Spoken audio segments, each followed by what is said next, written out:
Space whales? Nope, rather deal with devils. Chapter 56, Fan Fiction by Azazyel. Running a Black Friday sale for the next week, November 26th, 25 to December 3rd, 25, with a 40% off first month and yearly subscriptions to my Patreon with this code 3B10. Kunou awkwardly handed Beldia's head over to me while I smiled wryly at the flush in her cheeks at how Beldia called me her father of all the damn things. Alright, I spoke up as I gagged Beldia with a sock and then put a strip of duct tape over his mouth to silence him. Let's get back to the town of Axel. I want to pay off my debt as soon as possible. The kitsune nodded, and after a moment of hesitation, she entered my arms so I could lift her up with my arms supporting her weight under her legs so she could comfortably sit as I made a citry magical glyph that formed under my feet and took off into the sky with us heading back to the large town/small city. After a minute of ignoring Beldia's struggling head in my other hand, I spoke up to break the awkward silence. This guy is a dumbass, don't let his words get to you, Kunou. The strawberry blonde-haired young kitsune shook her head and, with a melancholic look, entered her eyes as she spoke slowly. I am not sure if I want to talk about it. But to put it bluntly, his words hit kinda deep as I never had a father or any male figure to look up to. I stilled as she remained silent after that, and finally, I spoke up. I see. Well, your mother has done an amazing job in raising you, Kunou. You are intelligent and powerful for your age. And I am sure that in years to come you will be able to confidently take over your mother's own responsibilities. Kunou actually snorted at my words before saying with humor in her voice, as a small smile crossed her face. I am well aware of how amazing Mother is. She is all but the queen of the yokai, she is quite literally one of the most beautiful women in the entire world, and I kinda wish we had more time together. She finished with a small sigh. My hand holding Kunou up gave her a small squeeze to comfort her, and I remained silent for a while as we made our way towards Axel, but eventually, I did have something to say. Well, you are the most precious thing in person to your mother. Even though I have no idea why she trusts me to watch out for you. Beyond doing some bounty hunter work, I never met your mother before.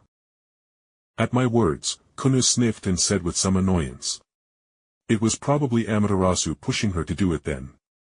She is fond of watching my mother as she is her mortal emissary on earth. Anyway. Can I come with you to meet this goddess that holds the debt of reviving me? I paused at hearing that, and after a moment of thought, I nodded silently. I could tell Kunou what to expect. But honestly, Aqua, the goddess, was quite literally the most useless of all the divines I knew of. So, letting Kunou meet Aqua without an already doubtful bias would be for the best. Plus I wanted to see her reaction to Aqua being a drunkard and getting more drinks bought for her by her admittedly entertaining party trick style of magic. We remained silent the rest of the way to Axel as Kunou just relaxed against me with her eyes taking in the green foresty surrounding us until we reached the town of Axel, and I dropped us off in front of the Adventurers building. When I pushed open the door leading into the building, I looked around, and I picked out Aqua's blue hair in the distance as she sat with her back to me as she was trying to steal a bottle of booze from Kazuma. We made a definitely weird sight as Kunou held my arm with one hand as she kinda hesitated, as she could definitely feel the divine energy hidden away under Aqua's form.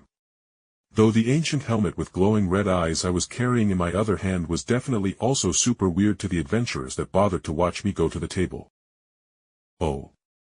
There you are again, the guy with the kitsune loli. Kazuma shouted as he pointed at me dramatically, making my face twitch, and without a moment of hesitation, a loud metallic conking noise rang out as I instinctively smashed him over the head with Beldia's helmet-covered head as I thought he was Issei Hyudo for a second. Ah, sorry about that. It was just out of instinct. I said with a wry smile as Kazuma held his bruising head while looking at me with teary eyes. But I looked over at Aqua whose eyes were locked onto Beldia's head with her eyes glowing red with terrible, malicious intent. I could feel her divine hatred as a goddess of water and thus life, feeling utterly repugnant and gut-wrenching disgust that was aimed at Beldia's state as an undead. So I hid a smile and said knowingly as I placed the Dullahan head right in front of Aqua on her table so their eyes were locked on one another, as I spoke quietly, as the people in the Adventurers Guild looked away, seeing me, Kunou, and sitting down casually with Kazuma's party. So, Goddess Aqua, knowing of your domains, I made sure to get the best deal for you in dealing with the undead demonkings general. I am calling our debt for Kunou revival paid for in full, now agreed. Aqua's eyes snapped to mine, and she smiled with a bloodthirsty light. And she responded quickly. Yes, yes, any debt, karma, or ties are paid in full. She looked over Kazuma with an evil glint in her eye as she ordered him with zero hesitation. Kazuma, quit being useless and go get the bounty for this demon king general. Once we kill him with my holy divine magic, we will get so much money and levels that we will be rich and can just buy a nice house so we don't have to live in the farm outhouses anymore with the horses and cows.